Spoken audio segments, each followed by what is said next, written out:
Now before we get into the racing, we are going to find out which of these cars is loudest when you rev them at a standstill. So I'm going to rev up my Aventador. We've got Rory holding a sound meter just behind me. I'm going to give it some revs. Valves are open on my Gintani exhaust. Oh, by the way, thanks to GV Performance and Ollie for sorting this race out for us. But here we go.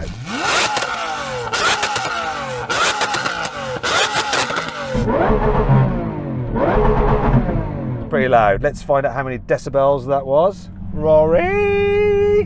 Peak decibels 125.7. Let's find out how loud that is. I'm going to ask ChatGPT. 125.7 is a jet engine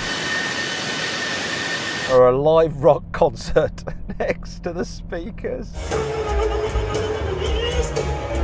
It's very loud then. It's basically at the threshold of pain, meaning that without hearing protection, even short exposure can be dangerous. Well done, Gintani.